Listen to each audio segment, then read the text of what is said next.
Madam Speaker, during our time this afternoon, my colleagues and I will address the burning issues that are on the hearts and minds of all of our constituents back home, really all Americans, and that is the numerous self-inflicted crises of the Biden administration and the House Democrats' increasingly radical left-wing legislative agenda. Madam Speaker, Democrats may narrowly control the House, the Senate, and the White House, but over the past several weeks, it's become abundantly clear that they just cannot govern. America is in crisis. Everybody knows that, and everybody can feel it. In so many areas. Today, the White House spends its days doing damage control on all these multiple crises of their own making. Just think of what we're facing right now. We have an economic crisis where jobs remain unfilled. Prices for basic goods continue to rise and the shelves sit empty. We've got an energy crisis that has led to the highest gasoline prices since 2007, and we know the projections for warming our homes in the winter are off the charts. We have multiple foreign policy crises, and we have on the southern border a humanitarian, national security, and public health crisis like we have never seen before. These really are existential kind of threats to the country. I know our colleagues like to throw that word around, but it really does apply here. And while all presidents confront crises beyond their control, that's not what's happening here. These crises, the things we're talking about today, are the direct result of this administration's own actions. We know that inflation is rising because Democrats are flooding the economy with money, and supply is down because of labor shortages caused by the Democrats' so-called pandemic policies. Gas prices are up thanks to a steady assault on our energy producers by the Biden administration.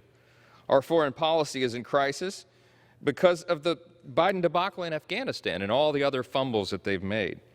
The border problem is simple. They opened the border. They put a welcome mat there and told everybody around the world to come on in. The Democrats opened it, and so we should not be surprised or shocked at the result of that invitation. Here in Congress, the picture is no better.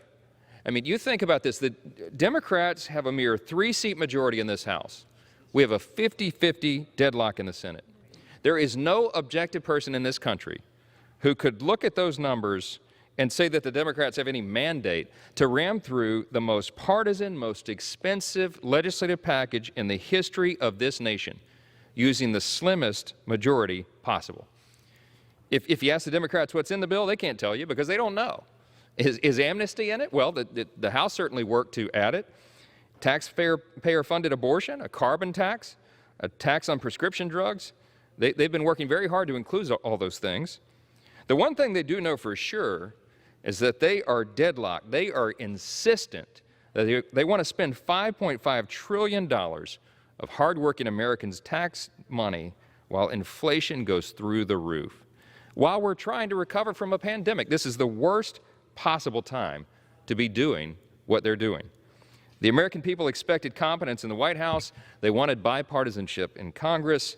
They have received, instead, the most incompetent White House of our lifetimes and a Democrat-led Congress trying to push the most extreme agenda in our history. This is not hyperbole. These are facts. And my colleagues are going to lay out many of the reasons, many of the facts, many of the evidence that prove what every American now knows intuitively. If House Democrats drop their radical, dangerous agenda right now, I promise you, they would find so many members of this party on our side of the aisle that would be ready to work with them in a bipartisan fashion tomorrow. We have so many challenges facing the country, but they won't do that.